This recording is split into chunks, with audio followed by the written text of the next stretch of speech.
We're about to take another extended journey through the Old Testament this morning. We're going to be, We're going to be everywhere from Deuteronomy to Ezra in one sermon. I know what you're thinking. I thought we were in the book of Esther. We are. But believe it or not, last Sunday's 55-minute sermon was not enough to fully set the context for the story of Esther. So there's so much more we need to understand, and I hope to finish that today. But first, we got to finish where we left off last week. So open your Bibles. We're going to jump right into it. By the way, I promise we're not going to do this every week of the series, where we just do massive history and maps and timelines. We'll build the foundation over a couple of weeks, and then we will not wear you out each and every week. But this is going to be a long one again today, but I think an important one. All right, Esther, chapter 1, verse 13. We're going to go through chapter 2, verse 8, and introduce our main characters. By the way, if you missed last Sunday's message, you've got to go back and listen to it on Spotify, on Apple Podcasts, on YouTube, whatever you have, because that is so critical to understanding this entire book. And I'm not going to have time to recap all the details today. Also, several of you asked for the slides from last week. And I understand why, because I was constantly pointing to visuals, and I'm sure it's frustrating to listen to the message and go, what is he talking about? So my hope is to get those uploaded onto the resources tab on Church Center under All Church sometime today or tomorrow, and also to maybe upload the slides from this morning's sermon as well. So watch for those. Okay, we abruptly quit last week at verse 12. So we're going to pick up there. Let me first remind you what happened in these first 12 verses. We read about 3 banquets that took place in the 3rd year of the reign of King Xerxes, who is the king of the Medes and the Persians. That would be the year 483 BC. 3 banquets were held in the city of Susa at his winter palace in that year. The first lasted for how long? 180 days, 6 months of partying and talking and planning. And we looked at that and we said, probably what's going on there is Xerxes was meeting with his nobles and his army officers for war planning, because he is planning this audacious invasion of Greece. And so he needed to spend a considerable amount of time, up to 6 months, doing that planning for that, launching that invasion. But then we see a second banquet, and this one lasts only 7 days. How many of you guys have held a 7-day party? Only 7 days. And it is for all the men present there in the palace, including the nobles and princes of the kingdom. And it appears simultaneously his wife, Queen Vashti, is also holding her own banquet at the palace, that one for the noble women of the kingdom. So you've got these things happening at the same time. Now, as I shared last week, the book of Esther is a book of crisis. It moves from one situation to another, one crisis to another. And last week we saw the first crisis pop to the surface. It happens in verses 10 through 12 on the 7th day of Xerxes' banquet, when he is at least mildly drunk. He turns to his eunuchs, his servants, and he snaps his fingers and he asks for what? Go get my wife, the queen, drag her out. No, I didn't say drag her. Bring her out before me and all of these men so that we can see her what? Her beauty, that she would display her beauty.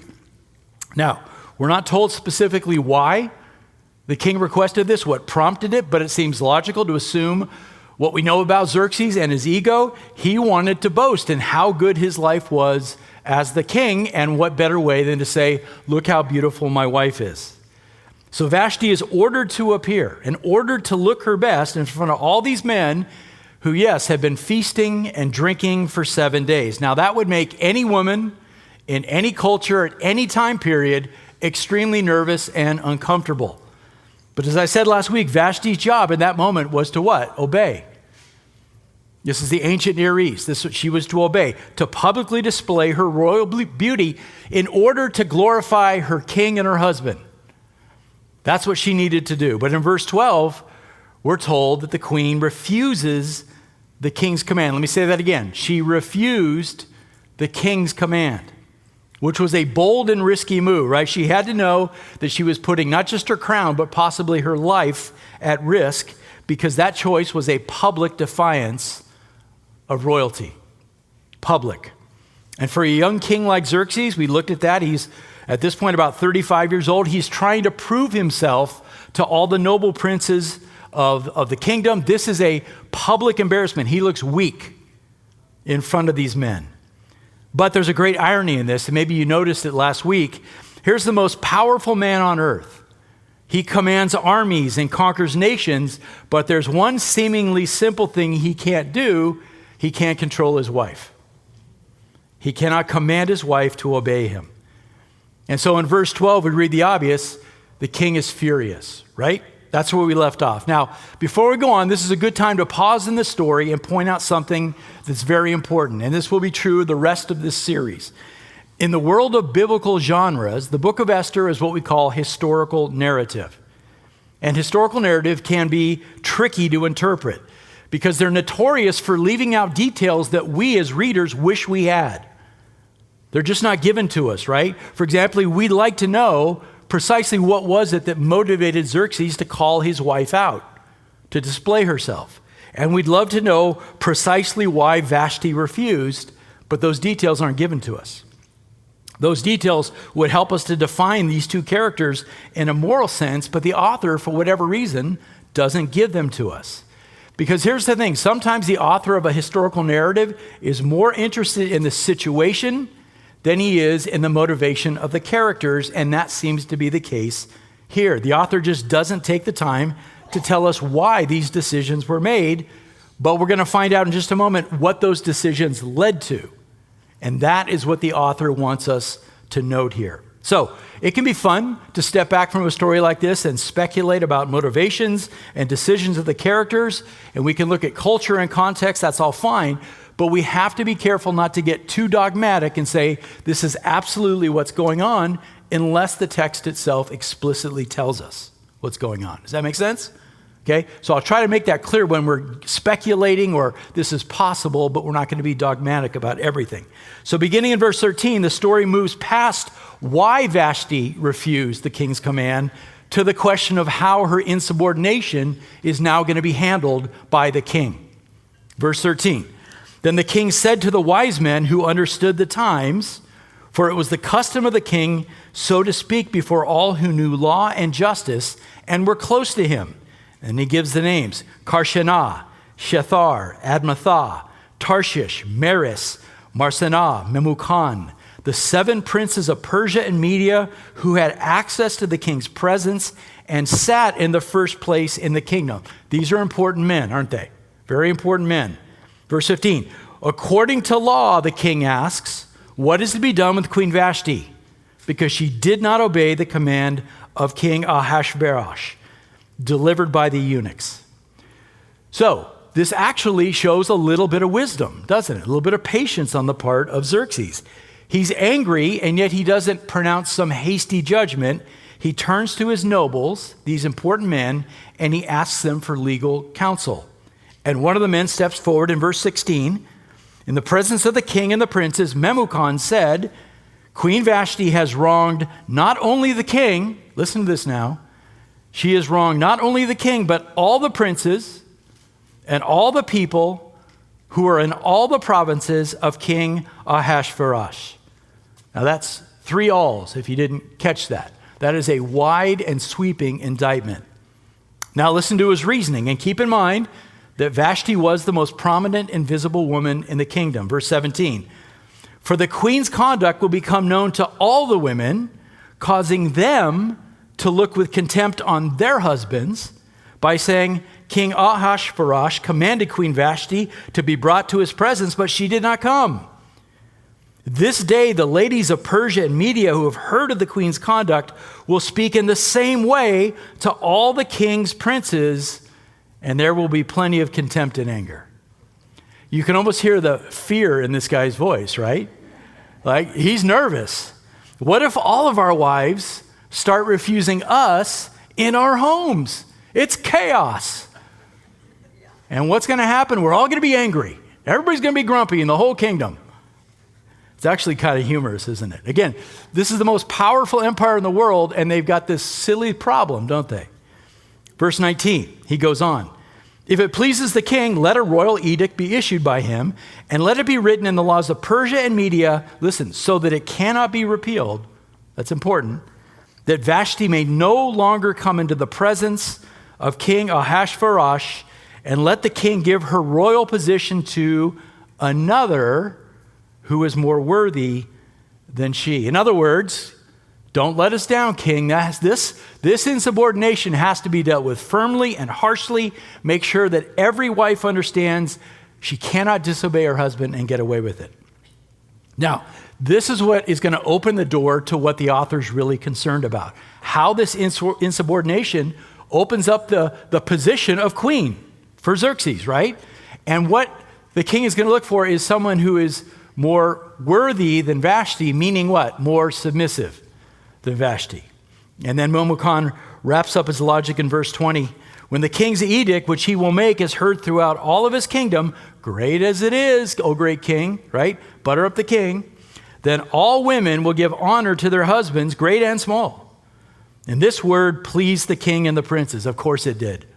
Of course it did. And the king did as Memucan proposed. He sent letters to all the king's provinces, to each province according to its script, and to every people according to their language, right? Because it's a vast kingdom of multiple languages.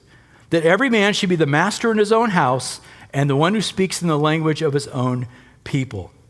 So this is an obvious sign. Husbands, take control of your households, and wives remain in submission. And as I read this, I find this so interesting because, again, we're talking about 2,500 years ago in the ancient Near East. You would not think there would be even a hint of proto-feminism at that time in that place. You know, wives that were pushing back against the patriarchy of that day. But we should not forget what happened in the garden, right? In Genesis 3:16, part of the curse given to the woman was, your desire will be for your husband's role, but he will rule over you. And that struggle was still happening in Persia in the 5th century BC. Now, how many of you are grateful for how the New Testament picks up on this and gives us a very clear and balanced view of this issue of leadership and submission in marriage? Raise your hand. Are you grateful? I am. While the wife in the New Testament is called to be subject to her husband and to show him respect, simultaneously, the husband is called to love and cherish his wife as Christ loves his bride, the church. That is an incredibly high calling. And to live with her in an understanding way. And when both husband and wife live out those commands, not demanding the other fulfill their role, but focusing on what God has commanded them to do, doing that at the same time, well, then marriage is beautiful, isn't it? It's beautiful. But these are obviously things that Xerxes and these nobles had no clue about. What they want are wives that will simply cower and obey.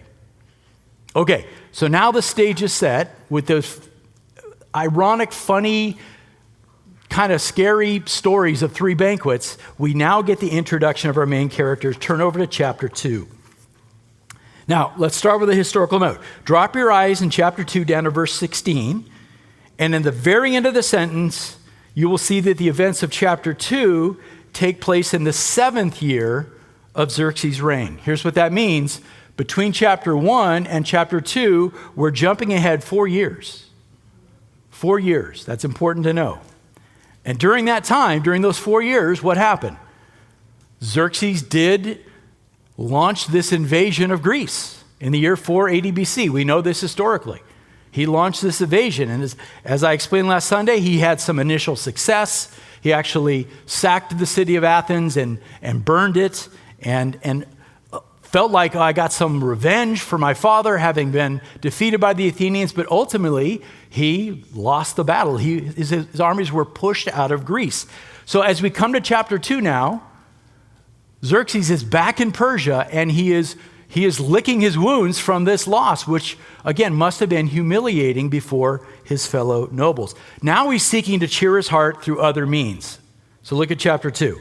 After these things, that's sort of the author's way of saying time advanced, when the anger of King Ahasuerus had subsided, he remembered Vashti and what she had done and what had been decreed against her. Now, interestingly, the Jewish historian Josephus, in his work, The Antiquities of the Jews, he writes that, at least in his day, the Jewish community believed that Xerxes was still in love with Vashti, and he grieved over the fact that he had to separate from her, but he felt bound to the law. He decreed it. Remember, it said the law cannot be repealed. He had decreed it, and so it must be so. What that means is we have a deeply unhappy king. He's licking his wounds from a loss on the battlefield, and he's missing his queen, and there is nothing worse than an unhappy, unstable king, especially for the servants. And so they cook up a plan to help Xerxes get out of this funk. Verse 2. Then the king's attendants who served him said, "Let beautiful young virgins be sought for the king. Let the king appoint overseers in all the provinces of his kingdom, that they may gather every beautiful young virgin to the citadel of Susa, to the harem, and into the custody of Haggai, the king's eunuch, who is in charge of the women, and let their cosmetics be given to them. Then let the young lady who pleases the king be queen in place of Vashti." And, not surprisingly, this matter pleased the king, and he did accordingly. So, good news. We're going to hold a Miss Persian Empire pageant. That's what's going to happen. We're going to parade this endless number of beautiful women before the king. By the way, Herodotus says it was more than 400 women, ultimately, that came before the king. And whichever young lady he fancies the most, she'll be the queen. And the servants think this is going to keep the king busy and happy for quite a while. And finally, here in verse 7, we're now introduced to our main characters, and then we'll stop here and do some historical work. Verse 5, "Now there was at the citadel in Susa a Jew whose name was Mordecai, the son of Yair, the son of Shimei, the son of Kish, a Benjamite." Now remember that lineage there, that's important. "Who had been taken into exile from Jerusalem with the captives who had been exiled with Jeconiah, king of Judah, whom Nebuchadnezzar, the king of Babylon, had exiled." Love those two verses, just chock full of history, which we'll break down. Verse 7, "He was bringing up Hadassah, that is Esther, his uncle's daughter." And I actually had to Google that. What does that mean? It's basically an older cousin, right? Am I right? Your uncle's daughter? Okay, it's an older cousin. I mean, I had to look that up. That was so confusing. I don't know why. My pea brain just couldn't process it. Okay. So he's bringing up Esther, his younger cousin, for she had no father or mother. Now the young lady was beautiful of form and face. And when her father and mother died, Mordecai took her as his own daughter. Okay. So here's the controversial question of the day. How did we get here? How does a man of Judah from the tribe of Benjamin end up living in a royal Persian city like Susa, and what does that say about his identity and about his faith as a Jew? Those are the questions we want to answer today. And to do that, we're going to go back to the Torah, and we're going to talk about the roots of the Babylonian exile. I want to take you back to the fifth book of the Old Testament, the book of Deuteronomy, and I want you to think about what's the most famous chapter in Deuteronomy.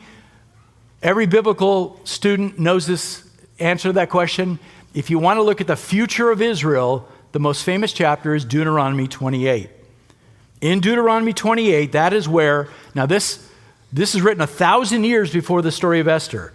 In that chapter, Yahweh establishes through Moses a conditional covenant with his people Israel.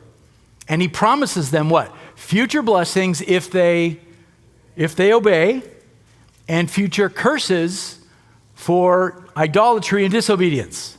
It's very simple. And among the promised blessings in that chapter are prosperity and security in the land, right? And they're about to go into the land under the leadership of Joshua.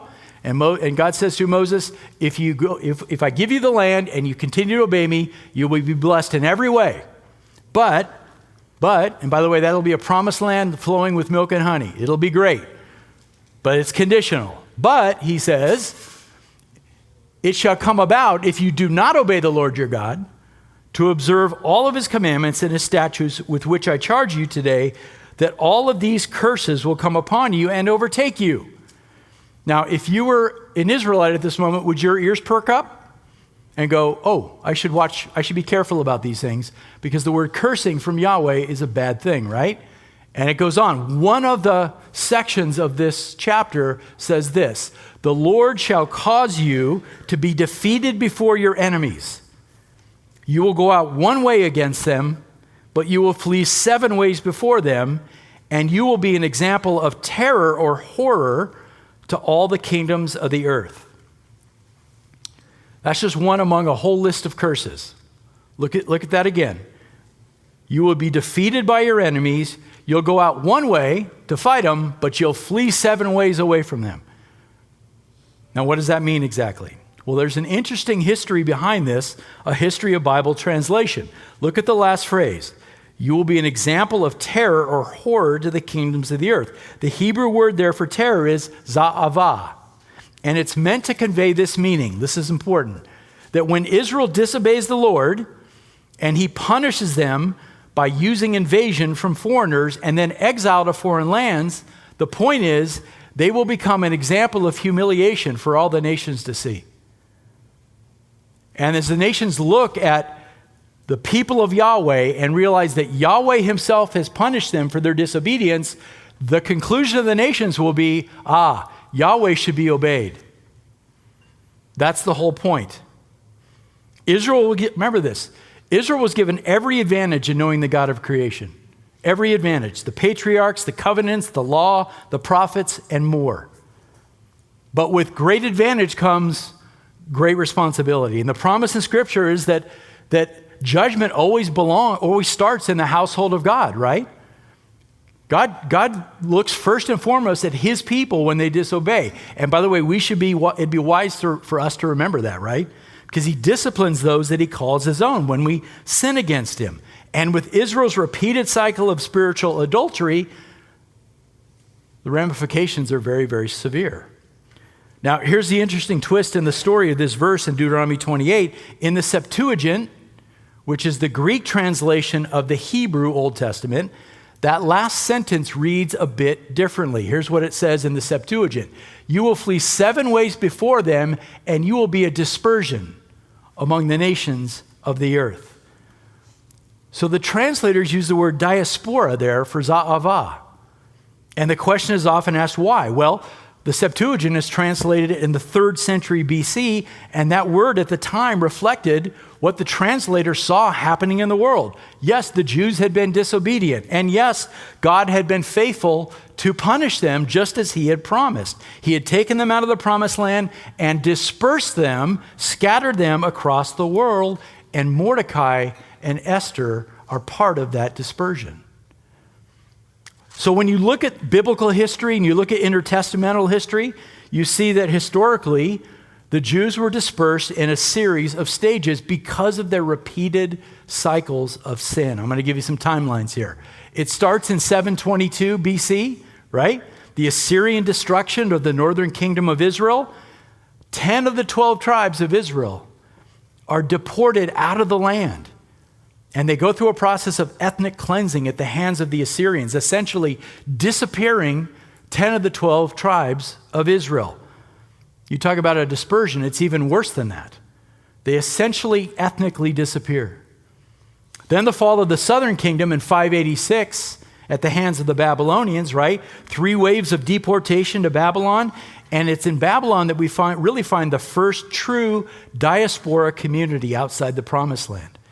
And it's in Babylon during 70 years, the Jews as a diaspora now have to start building synagogues, not to replace the temple, because you can't replace the temple. You can't do sacrifices anywhere else. But the synagogue gave the community a chance to gather together, to pray, and to read Torah and Tanakh.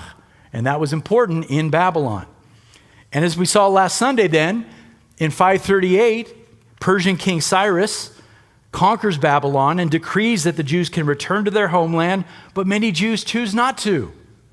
And we're going to dig into that more today. The majority stay in Babylon, or they move even further east into Persian lands, and many of them actually relocate to Egypt as well. And we find later during the Hellenistic period, the biggest Jewish diaspora community is in Alexandria, Egypt. Now, for the Jews who return to the land and rebuild Jerusalem and build the second temple, they have to remain under Persian rule for more than 200 more years. But after that, they fall under the power of the Greeks. First under the Ptolemies of Egypt, and then under the even worse Seleucid Empire of Damascus. And so they're under Greek rule for a time. And then comes this glorious period of Jewish history, what we call the Maccabean Revolt. Great study, intertestamental period, the Jewish War of Independence. And that gave the Jews 100 years of independence from Gentile domination. But sadly, and this is the great tragedy of the Maccabean Revolt, after all that fighting for independence, the Jewish kings and queens who came to power during those 100 years, more wicked than the Gentile rulers that had ruled over them. More wicked and more corrupt. They're called the Hasmonean kings and queens.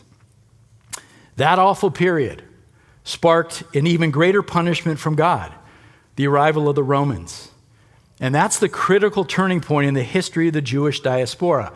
Roman General Pompey rolls into the Promised Land in the year 63 BC, and within 100 years of being under the thumb of Rome, the Jews rise up in revolution. Now, most of us know that story that takes place, and now we've turned over to AD, right? AD 70.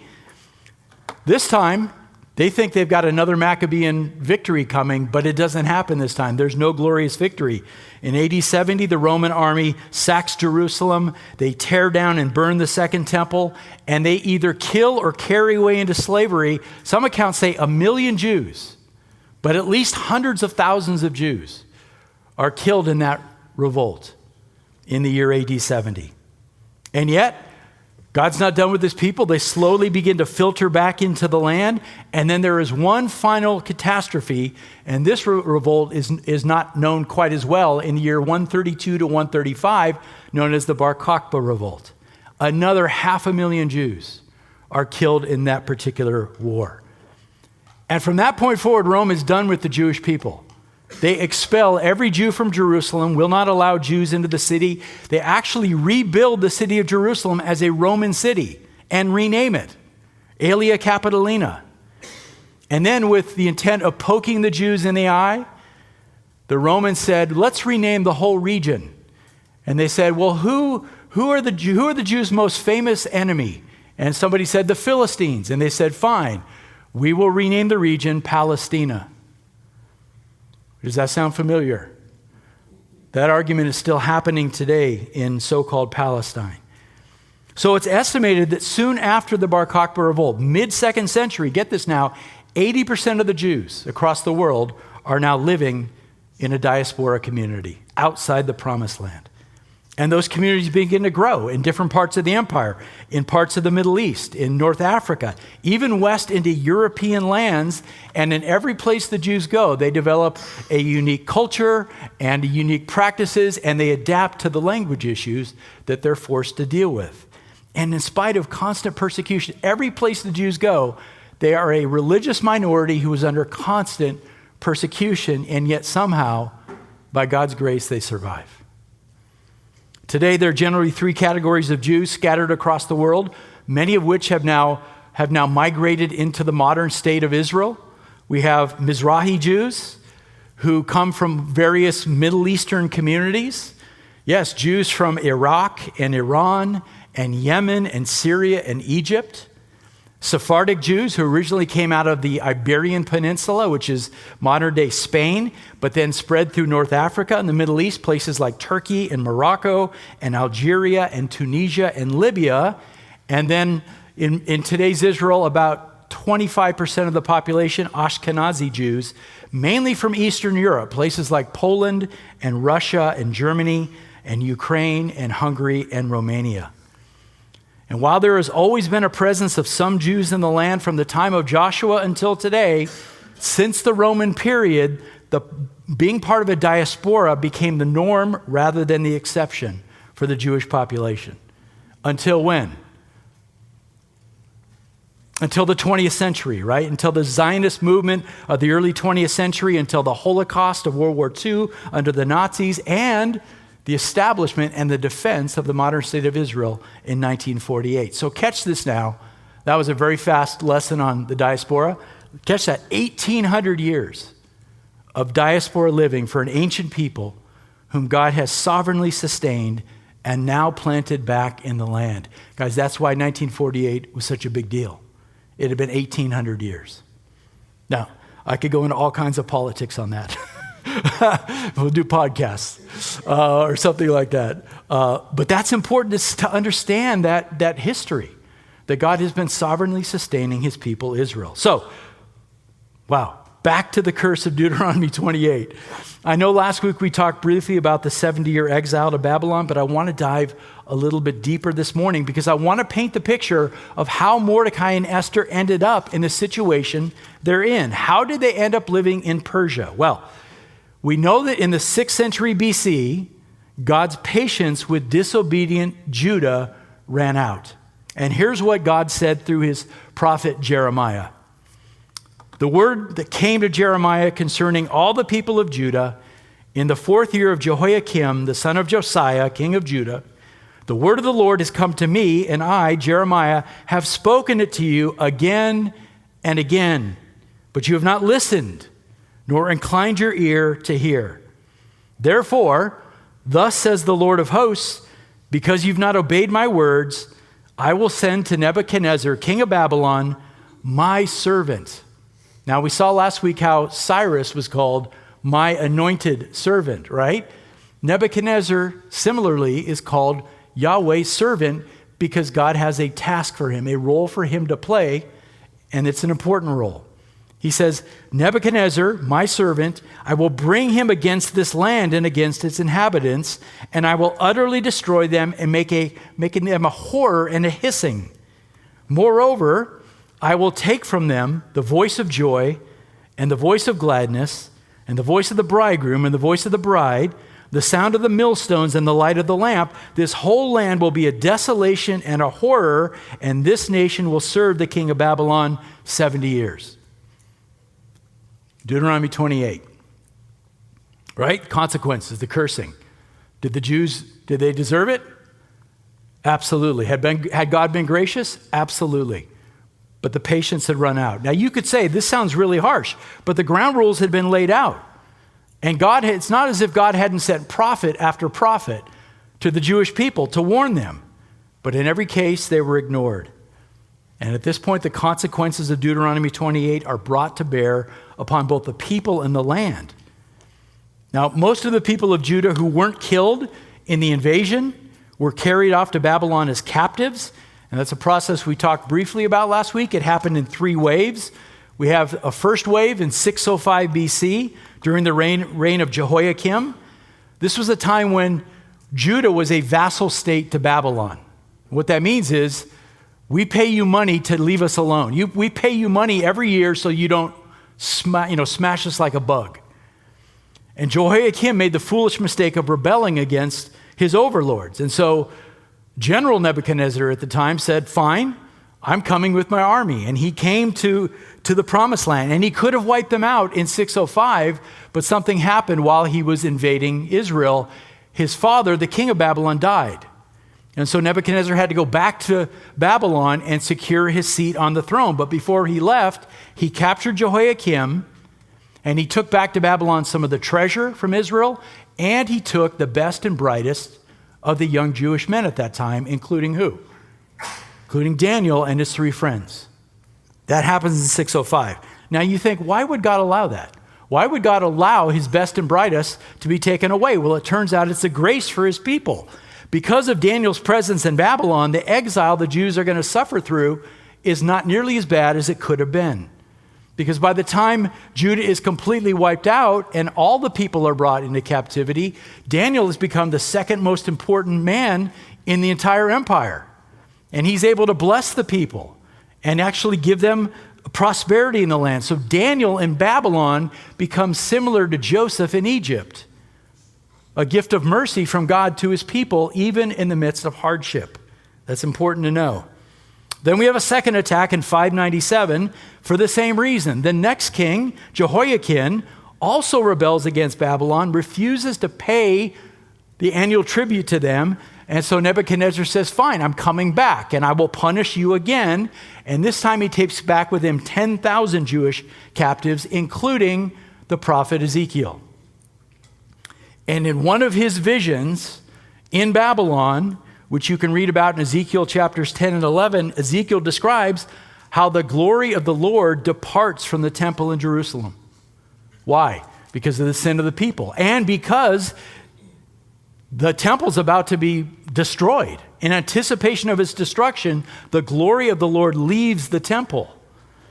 And that happens in 586. The new king of Judah, who, by the way, Nebuchadnezzar had personally put on the throne, Zedekiah, as a puppet ruler.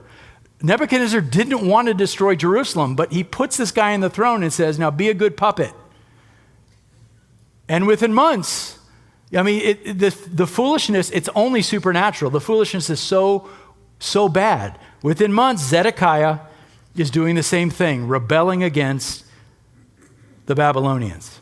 And so in 586, Nebuchadnezzar says, that's it.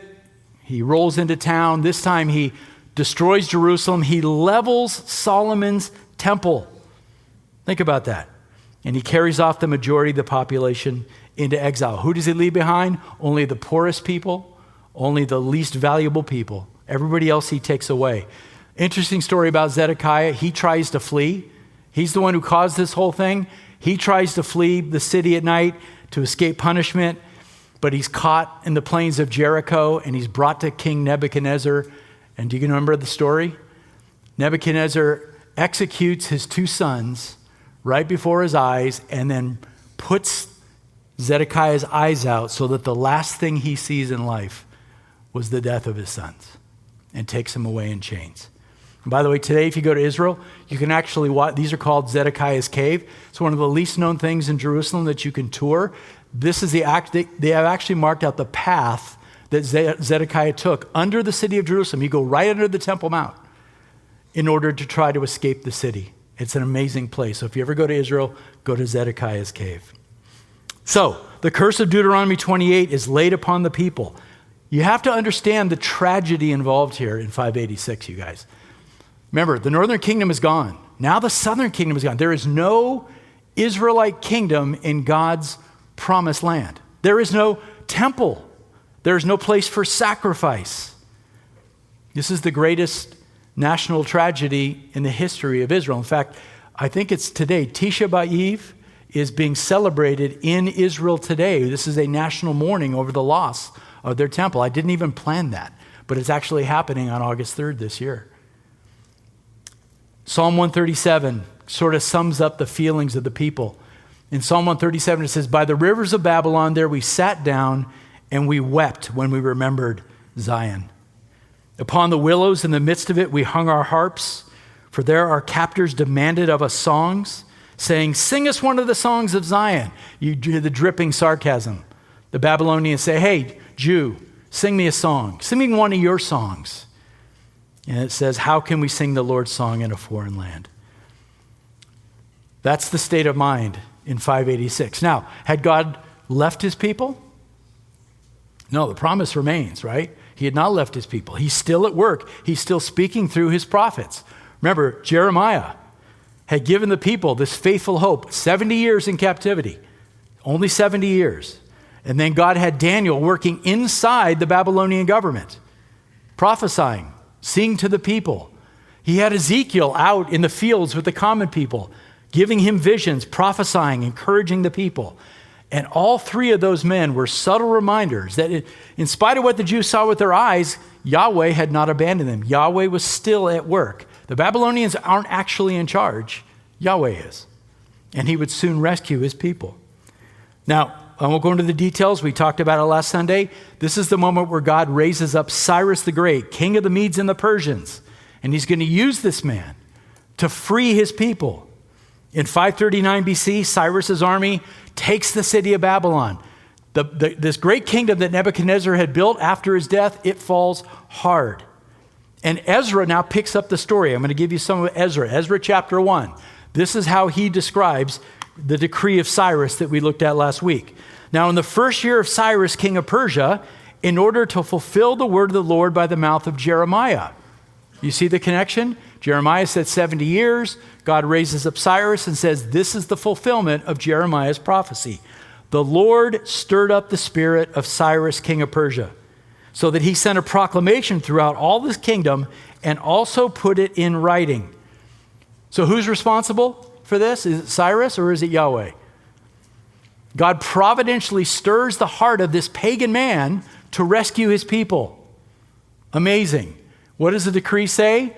Thus says Cyrus, the king of Persia, the Lord, the God of heaven, has given me all the kingdoms of the earth, and he's appointed me to build him a house in Jerusalem, which is in Judah. Whoever there is among you of all his people, may his God be with him. Let him go up to Jerusalem, which is in Judah, and rebuild the house of the Lord, the God of Israel. He is the God who is in Jerusalem. Now, it's tempting to read that and go, oh, Cyrus was a believer. He was a follower of Yahweh, but don't be fooled. This is typical of ancient Near East kings. They're polytheists. They want every single god of the ancient Near East to bless them.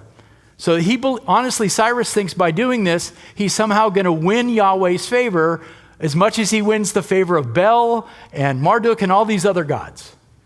So don't be fooled by this. Cyrus is fishing for the blessing of Yahweh, even though he doesn't know Yahweh at all. Remember, Isaiah last week made that plain.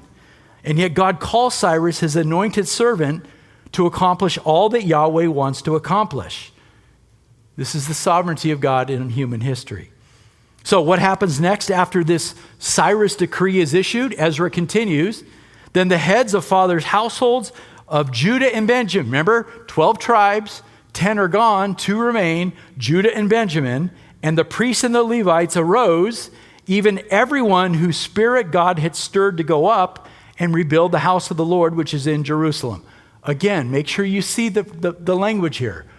Who was stirred to go back to the land?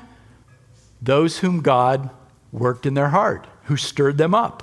Right? So God has sovereignly stirred Cyrus to issue the decree, and now he's stirring the right people among the Jews to respond and go back to the land. Now, we saw last week, not all the Jews did. In fact, the majority of Jews did not return. And there are many reasons for that. Some would have just been too old to make that journey. By the way, map time. That's a 900-mile journey. Talk about getting your steps in. Okay, you can't go straight across the desert there, you'll die.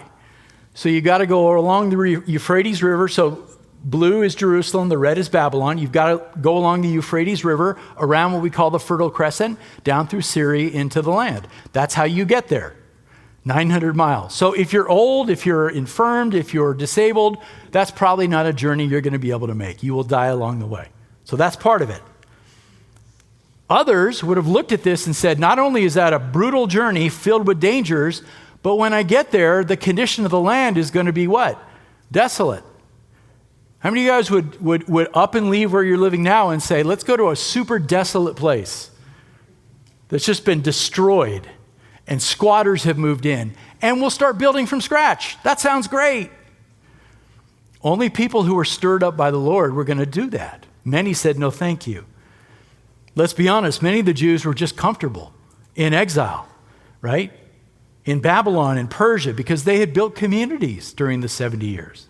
They'd built synagogues, they had jobs, they had businesses, right? Some of the Jews had been in exile all their lives. They'd never even seen Jerusalem. They only heard their parents and grandparents talk about it. So why go back? They hadn't even seen it before. And yes, we can say with confidence that a percentage of the Jews in Babylon were just living in disobedience. They weren't practicing Judaism. They weren't participating in synagogue life. And they'd have no interest in going back because Judaism wasn't a reality in their day-to-day life. That's true as well. Now, I find this interesting. God is a God of order and balance. Remember, it took 3 waves of Jews leaving into exile. God ordains that the return of the land will also happen in 3 waves. 3 waves out, 3 waves back. The first is described in Ezra chapters 1 through 6 under, and Yael set me straight on how to pronounce the name last week. Thank you. Zerubbabel. Not Zerubbabel, not Zerubbabel, Zerubbabel. Did I get it?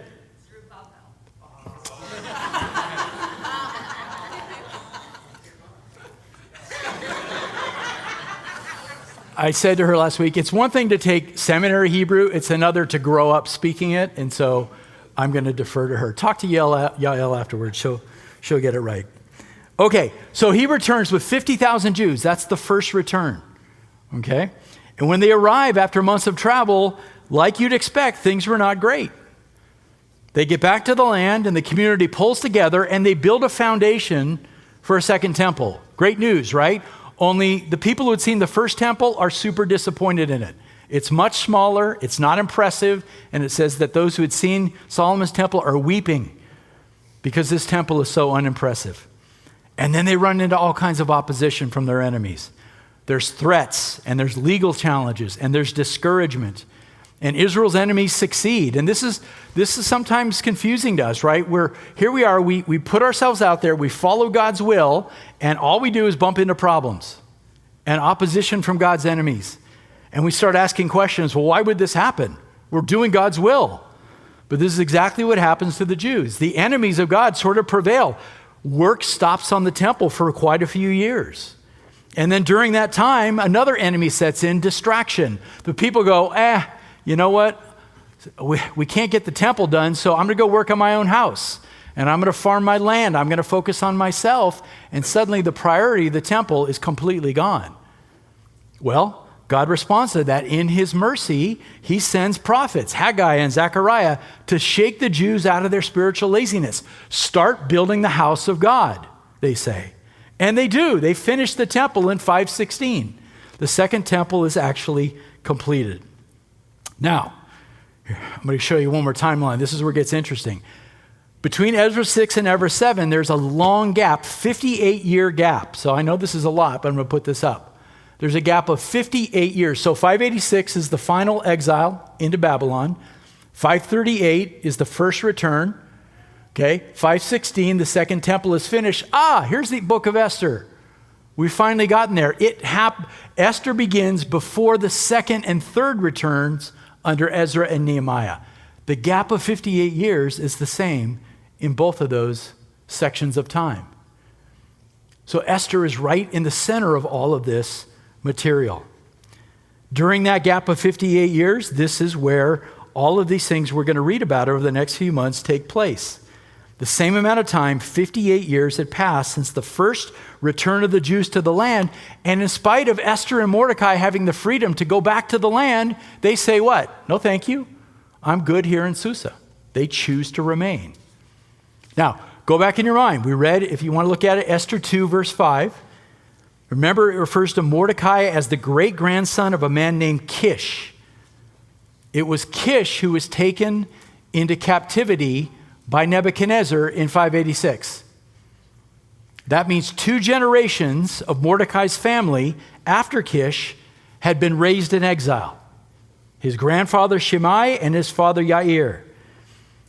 So by then, look, exile was all Mordecai knew. And he was living relatively comfortably in the diaspora life. And we're going to find out that Mordecai is a little bit of a social climber. He becomes an official in the Persian royal court there in Susa. And so like most exiles, he and Esther were they were living sort of a double life, citizens of 2 communities. One more hidden, their Jewish identity and community, and the other Persian. And what's interesting here is they'd taken on Persian names, and these are the names that are given to them throughout the book, and their names are interesting. Mordecai is the Hebraic form of the name Mardukah, which comes from the pagan god Marduk, who's the chief god, the patron god of the city of Babylon. And yet he's known as Mordecai, a Jew. Hadassah's Persian name Esther is likely based on an Akkadian word for star, which was Istar, which scholars believe is connected to, again, the fertility goddess Ishtar. So they've taken on these names that are definitely connected to Persian gods, to Babylonian gods, to pagan gods. So this is a possible sign that their desire was to assimilate with Persian culture rather than to stand out as Jews. Now you may look at that and go, I get it. Maybe they're doing this out of fear. Or maybe they just prefer Persian culture. We're not given the answer to that question, but we should at least observe that this is true of them, right? It could also be that they just, at this point in their lives, having been raised in exile, they have very little connection to Jewish practice, to Judaism as a whole. Maybe no connection at all to synagogue life. We don't know. But here's one of the things that makes the book of Esther stand out. among all the post-exilic writings, this one thing stands out, and it's an unavoidable fact. It's the only book in the collection that has nothing to do with going back to the land. All the others do, all of them. Ezra and Nehemiah both have a single-minded agenda, rebuilding and reestablishing Jewish life in the land. Their hearts are there.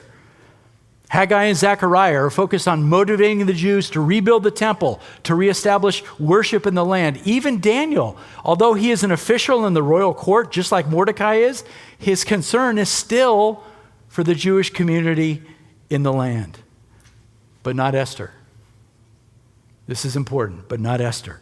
It stands alone in its Jewish characters, Mordecai and Esther, not voicing any concern about Jerusalem, not any concern for the temple or for the Jewish exiles who 58 years before had gone back to the land. Not even curious about it, according to the narrative. So, as we wrap up, what can we say about Mordecai and Esther? What can we say about their identity and their faith? I said it earlier, we got to be careful we don't go too far because the narrative doesn't give us all the details, but because of the absence of anything related to Jerusalem, anything related to the temple, because of the absence of any appeal to Yahweh by name, the absence of prayer, the absence of a mention of Torah, because there's no description of either Mordecai or Esther participating in synagogue life or even just basic Jewish rituals, it's hard for the reader to come to the conclusion that these are practicing Jews. Cultural Jews, yeah. Practicing Jews, no. They're simply two people who are part of the diaspora, part of this religious minority community focused on surviving. Focused on surviving in this foreign political context. Now, that's not to say that later in the story we're not going to see traits of humility and wisdom and faith and courage, things that we can emulate and admire. But my assessment of this, as I've been studying this for I don't know how many hours, is that Esther and Mordecai are very similar to so many people in America today who say, oh, I'm a Christian, but there's no evidence to actually prove that. We call them cultural Christians. And I think Esther and Mordecai are cultural Jews. Sure, they recognize their ethnicity as Jews who came from Jerusalem, but there's no evidence to show that they're practicing their faith. Now, as I wrap up, I don't want that to discourage you, because this is a historical narrative, and the reality of historical narrative is, you ready for this? I'm going to drop the bomb. Neither Esther or Mordecai are the main character in the story. God is. We have to remember that. God is the main character. And as we progress through this book, what we're going to see is God being sovereign, his providential hand working through the lives of Mordecai and Esther, not because they deserve it, not because they're godly Jews, but because of his mercy, because of his grace. That's the only reason. Amen? Okay. Last Sunday and today, we now have our foundation, right? I won't do this to you again, I promise. Let's bow our heads and pray.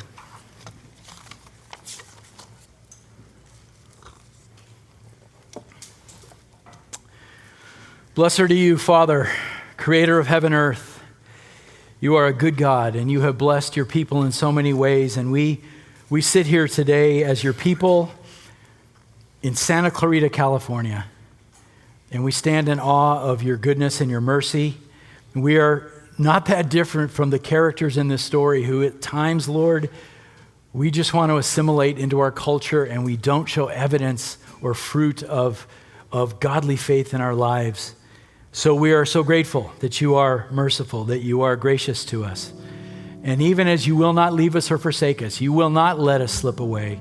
You continue to shower us and lavish us with your mercy and grace and hold on to us and continue to motivate us and encourage us by your Spirit to walk by faith.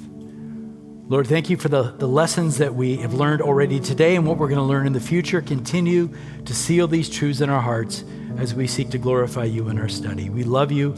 We praise you in Jesus' name. Amen.